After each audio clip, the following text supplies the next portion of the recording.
Alors bonjour à tous, rebonjour à toutes et à tous, bienvenue sur dailyfx.fr, bienvenue au Wall Street Insider. On va parler de l'euro qui recule.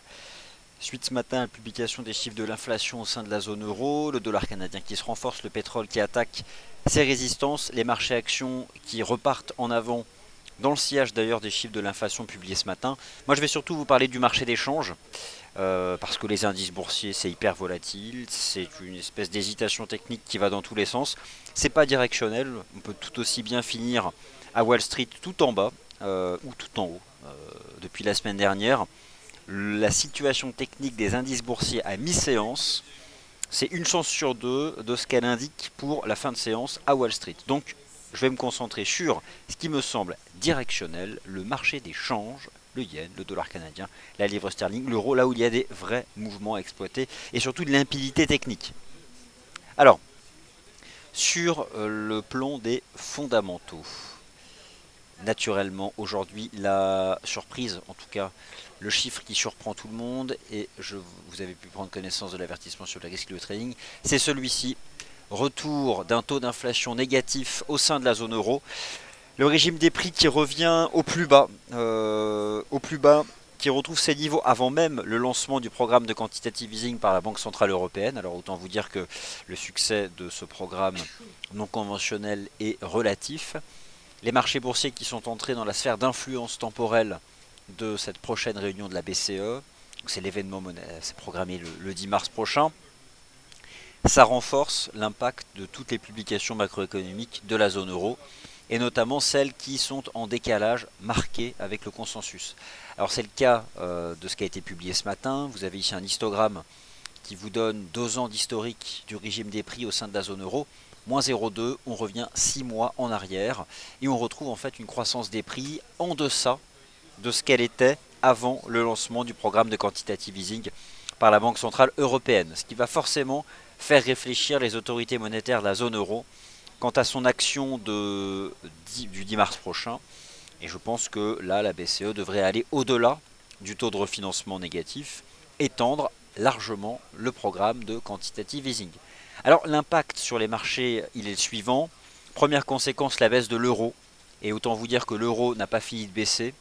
L'euro dollar devrait revenir à 1,08, l'euro AUD, l'euro CAD, l'euro yen. Tout un tas de paires en euros qui sont sous pression. Est-ce qu'on peut viser 1,05 même avant la BCE? Écoutez, pourquoi pas? Déjà revenir à 1,08, mais les chiffres de ce matin ils sont brutaux, hein, puisque c'est comme si tout le chemin parcouru par la macroéconomie au sein de la zone euro depuis mars 2015. Alors mars 2015, le 9 mars 2015, c'était l'engagement par la BCE d'un programme de quantitative easing. Eh bien, c'est comme si il avait été sans impact, puisque l'inflation revient au niveau avant le lancement par la BCE. Et même l'inflation sous-jacente, pas uniquement celle qui tient compte du prix de l'énergie. Alors, les conséquences sont la baisse de l'euro. Vous avez sous les yeux un graphique de l'euro-dollar qui, sur le plan technique, a donc brisé le canal en place depuis le début du mois de décembre dernier. Sort par le bas donc d'une phase de reprise. À proprement parler, on sort par le bas de la phase de reprise qui avait par exemple eu lieu ici sur l'euro-dollar entre mars 2015 et octobre 2015. Donc au final, la cible des 1,08 peut même sembler être une cible intermédiaire. D'ailleurs, on avait sur l'indicateur technique RSI une précassure. Là, on est très loin d'avoir des divergences. On est même dans une situation qui est intéressante, puisque il y a même une convergence totale entre l'action des prix et le momentum du marché. Donc la cible des 1,08, elle est engagée, elle est en ligne de mire et elle me paraît même presque intermédiaire, puisqu'on pourrait envisager un repli de ce marché en direction des 1,0715 dollars avant la Banque Centrale Européenne. Alors aujourd'hui, ce qui est intéressant sur le marché d'échange, c'est à la fois le pétrole, le dollar canadien et l'euro.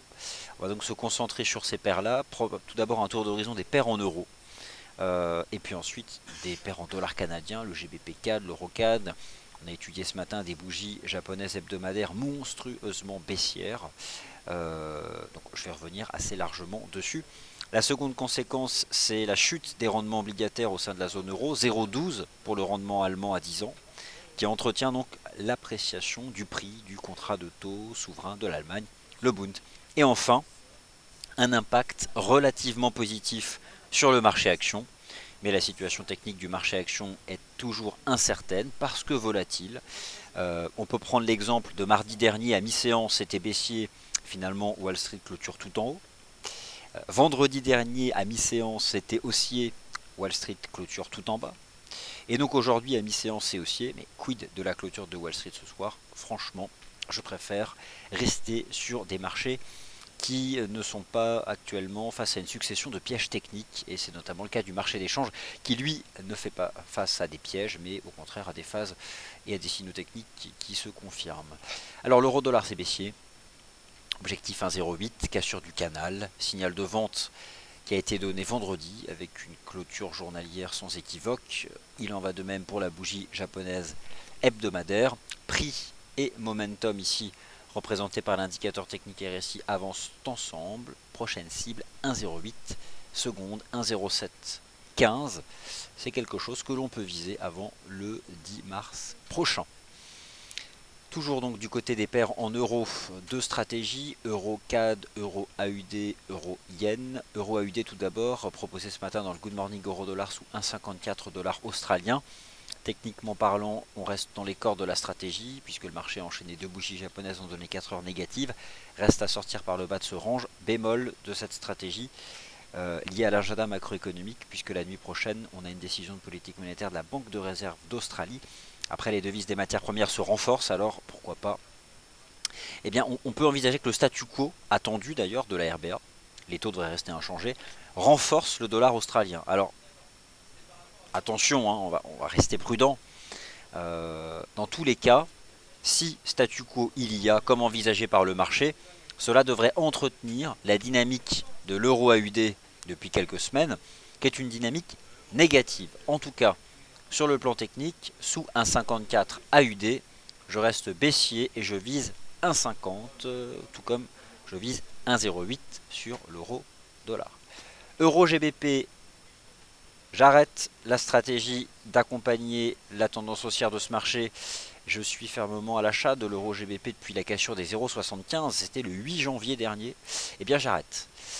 L'euro est sous pression, il y a des divergences négatives, on a fait 0,7930, on retombe vers le bas du canal, ça devient faible, je ne vois pas ce qui pourrait soutenir l'euro lors des 10 prochaines séances.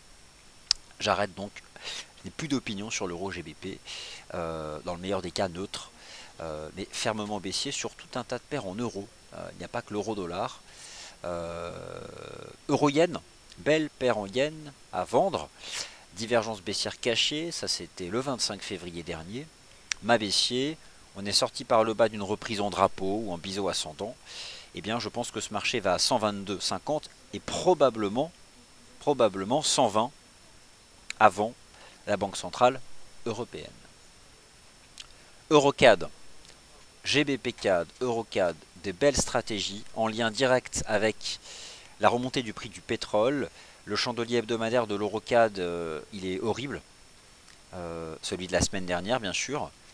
Je pense que ce marché va se replier en direction des 1,45 avant la Banque Centrale Européenne. Donc là, c'est fermement baissier, hein, ça c'est en données hebdomadaires. En données 4 heures, bon, on a un chandelier 4 heures donc, qui a clôturé il y a une demi-heure et qui est baissier, hein, puisqu'on est sorti par le bas d'une espèce de reprise en drapeau. Donc voilà, on a une succession d'impulsions baissières, de reprises, d'impulsions baissières. Je vise 1,45, c'est hautement baissier. L'euro AUD, j'en ai parlé, et je pense qu'on a fait le tour de la plupart des paires en euros. Alors aujourd'hui, ça bouge sur l'euro, forcément, hein, parce que les chiffres de ce matin sont hyper décevants, notamment pour l'action de la Banque Centrale Européenne, qui je pense là doit aujourd'hui réfléchir à ce qu'elle fera la semaine prochaine. Et il se passe aussi des choses donc du côté du dollar canadien. Alors, bien sûr, derrière le dollar canadien, il y a ça.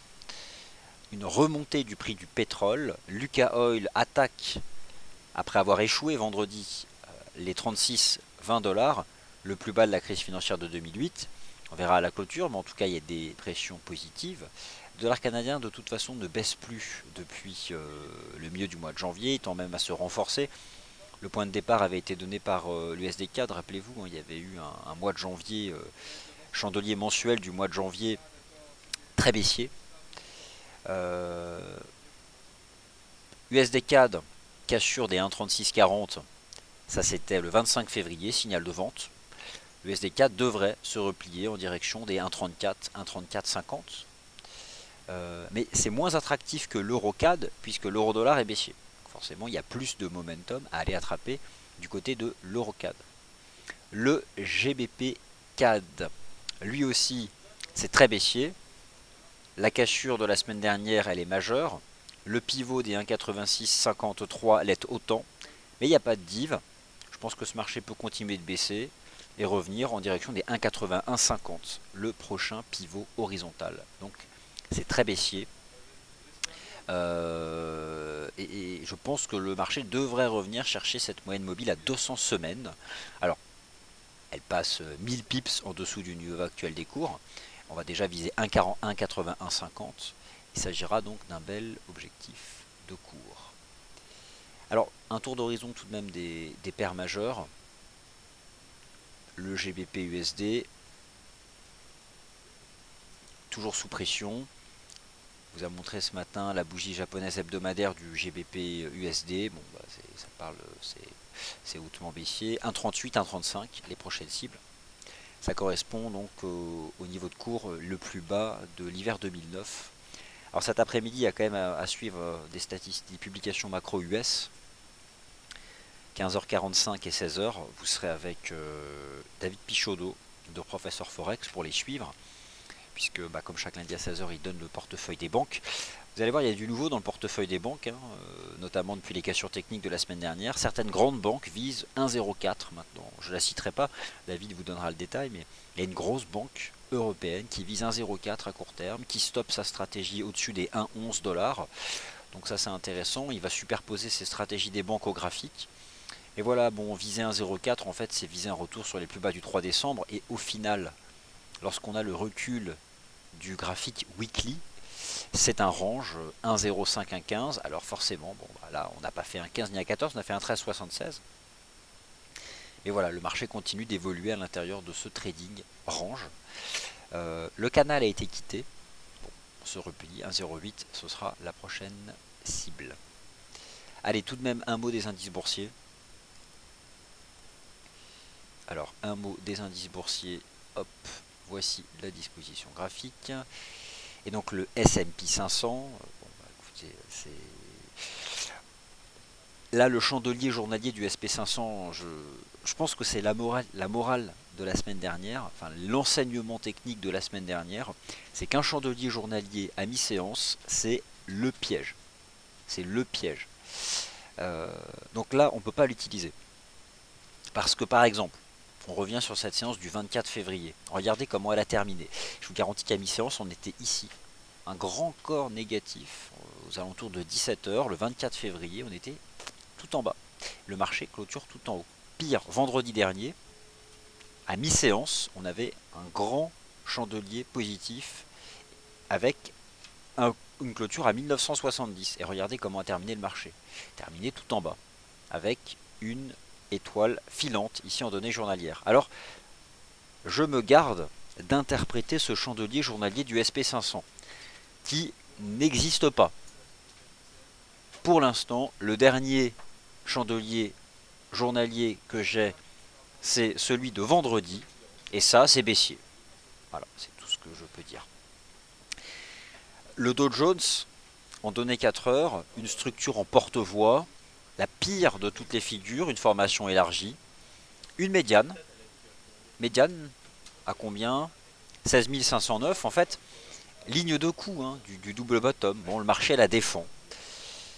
Mais une structure comme ça est difficile à trader sur le plan directionnel. Donc franchement, c'est complexe. Le DAX en 15 minutes, ça devient du chaos. Voilà, ça devient du chaos.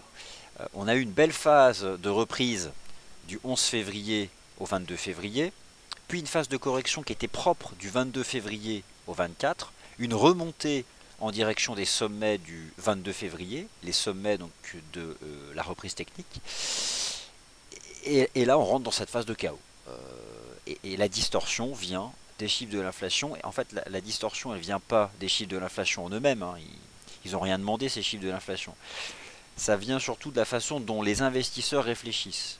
Inflation négative égale QE de la BCE égale les indices vont monter et repartir fortement à la hausse. Sauf que ça fonctionne un peu moins que par le passé. La Banque centrale du Japon l'a prouvé en janvier, refinancement négatif, on a monté une séance et le lendemain, ça retombe. Parce que le marché raisonne aussi de cette façon-là. Le programme de quantitative easing de la BCE a été lancé en mars 2015. Un an après, l'inflation revient à un niveau avant le lancement du programme de quantitative easing. Donc là, il y a aussi une réflexion sur l'impact de ces programmes monétaires, et là, il y a quand même une déception. Donc, honnêtement, les indices boursiers, je ne suis pas haussier. Quand bien même, j'observe une remontée depuis ce matin, les chiffres de l'inflation. Franchement, je ne suis pas haussier sur ces indices boursiers. Et je doute toujours de leur capacité à transformer le rebond technique initié le 11 février dernier en une phase d'avancée supplémentaire. Le CAC 40 travaille les 4300, ok. Mais voilà, si on revient à la séance de vendredi, on est à 4350 à mi-séance pour clôturer sous la résistance. Ce matin, avant les chiffres de l'inflation, on est à 4260. Là, on remonte. Et autant vous dire que si Wall Street ne confirme pas à l'ouverture, on retombe direct en Europe. Donc sur les indices boursiers face à cette hésitation technique des dernières semaines, je préfère orienter les stratégies sur le marché d'échange et sur ce qui me semble être par contre des fortes convictions, la baisse de l'euro notamment, avec des cassures techniques qui sont limpides. Alors le dollar US, lui, il remonte depuis le milieu du mois de février, donc forcément dans la baisse de l'euro-dollar, il y a la baisse de l'euro, il y a aussi la remontée marginale du dollar US, avec les chiffres de l'inflation qui étaient bons, alors qu'en Europe c'est tout le contraire. Les bons chiffres de la croissance économique vendredi, et puis cette semaine il y a quand même tout un tas de statistiques américaines qui fait que même si le marché résonne euro et BCE, il y a quand même cette semaine beaucoup d'indicateurs macroéconomiques US et le plus important d'entre eux, les chiffres du marché du travail, l'enquête ADP et le rapport NFP. Donc cette remontée du dollar US, elle se fait face à l'euro, le GBP aussi, et puis bon, ça peut mettre aussi sous pression l'AUD-USD, le NZD-USD. Pas de signal de trading aujourd'hui sur le NZD-USD qui teste la partie basse d'un range, qui amorce un rebond ce matin, qui retombe dessus, mais 0,6560, ça reste un niveau de support. Quant à l'AUD-USD, c'est vrai qu'il est resté couvert par cette oblique de résistance. Le chandelier journalier de vendredi, il est moche sur l'AUD-USD. Je pense que si l'AUD-USD finissait par casser par le bas ce canal, ce serait essentiellement du fait de l'USD. Mais ce qui n'empêche pas l'euro AUD d'être sous pression, parce que l'euro, lui, est sous pression.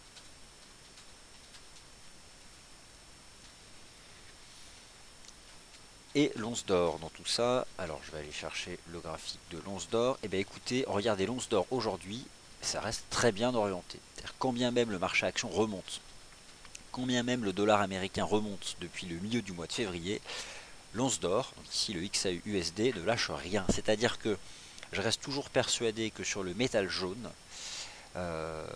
les 2 premières semaines de février sont des semaines de cassure haussière de moyen terme, avec beaucoup de capitaux qui ont été investis sur ce marché. Ça fait longtemps que des capitaux ne sont pas allés vers ce marché pour la valeur refuge, ce qui est donc un retour à un fonctionnement passé. Là, ça tient bien, malgré les marchés actions qui ne lâchent rien, malgré un dollar US qui se renforce face aux devises européennes, l'once d'or ne lâche rien. Alors, mon sentiment reste haussier au-dessus du support à 1190 $. Et sur le plan technique, on a cette ligne de tendance, alors que l'on peut tracer sur les bougies japonaises en données journalières en prenant le plus bas du 10 février et le plus bas du 16 février, et ça reste bien orienté. Alors autant vous dire que si le rebond technique des marchés actions devait se terminer, celui-là repartirait rapidement. En tout cas, ça reste aussi. Voilà, donc sur ce graphique de l'euro-dollar, je vais répondre aux questions. Et c'est vraiment intéressant de voir prix et momentum qui baissent. J'ai une forte conviction sur un repli de l'euro-dollar en direction des 1,08. Ah, et un mot de l'USD-Yen quand même avant de répondre à vos questions. Aujourd'hui, il ne se passe pas grand-chose sur l'USD-Yen. Il n'y a pas un lien évident aujourd'hui entre le yen et les marchés actions. Sur l'USD-Yen, je reste baissier, notamment sous 114. J'ai le sentiment qu'on forme un range là. Mais aujourd'hui, le yen n'est pas une devise volatile. Elle l'a été durant la session asiatique. Ça s'est calmé parce que le marché s'est focalisé sur l'euro et sur le dollar canadien. Mais je pense toujours que le yen va se renforcer. On voit ça à travers l'euro yen, le GBP yen, l'USD yen. Sous 114, le risque c'est de revenir à nouveau tester les 111 et pourquoi pas y voir une formation latérale en triangle. C'est une hypothèse Tiarty, c'est que le début, il n'y a pas assez de preuves. Mais en tout cas, c'est bien parti. En tout cas, la conviction forte, elle est surtout sur le repli de l'euro-dollar en direction des 1,08. Quant au marché action, sur le DAX, c'est simple, je reste baissier tant qu'on se maintient sous les sommets du 22 février et les sommets du 26 février. Je reste baissier. Voilà. Allez, questions, réponses. Alors, rebonjour à tous. Bon début de semaine à tous, en effet. Rythme de marché en berne, piège à tout va, V-bottom, V-top, nervosité, combo explosif, bon résumé de Philly Erix. Et c'est compliqué, en tout cas sur les marchés actions. Seb, avec une précision sur le GBP USD. Donc, on va lire le commentaire de Sébastien sur le GBP USD et s'appuyer sur un chart. Rebonjour Vincent, GBP USD qui refuse pour le moment de casser 1,3840. J'ai soldé mon short et reviendrai en cas de cassure des 1,3840 pour viser 1,35. Il est vrai qu'un support se forme à 1,3840. Mais ce marché, sur le plan technique, enchaîne des impulsions, des remontées, des impulsions et surtout ne franchit pas de résistance. La première résistance en cours de clôture en intraday, c'est 1,3925. Bon, pour l'instant, le marché reste en dessous. Donc j'aurais tendance à rester baissier sous 1,3925 pour viser 1,38.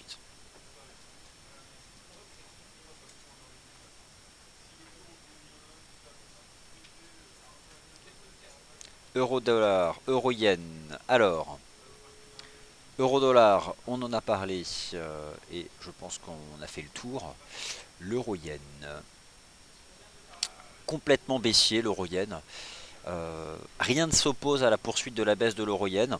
Moi j'ai une approche qui est la suivante, vous le savez, prix, momentum, les deux convergent, c'est donc impeccable. On se replie à 122,50, mais derrière l'euro-yen, c'est un objectif à 120, donc c'est baissier.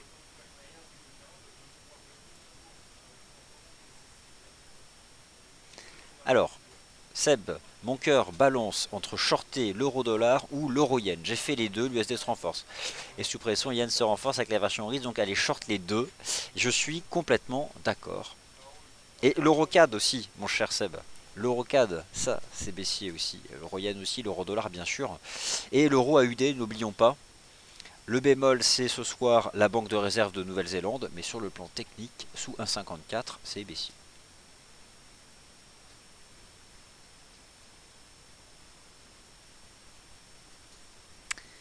Voilà, bah écoutez, j'ai fait le tour des questions et puis moi j'ai fait le tour aussi de mes convictions fortes. Je cède la parole à David pour les positions des banques sur le marché des changes. Alors autant vous dire, j'ai jeté un œil à l'évolution du portefeuille des banques sur l'euro-dollar et vous allez voir des nouvelles stratégies de moyen long terme de banques européennes majeures qui visent, je ne les cite pas à la place de David, il va vous détailler ça, pour certaines un retour à 1,04. Donc voilà, il y a des stratégies que mettent en place les banques sur l'euro-dollar avec plusieurs centaines de pips en espérance de gain. Tout le détail dans 15 minutes. Merci à tous et à plus tard sur Daily Fix.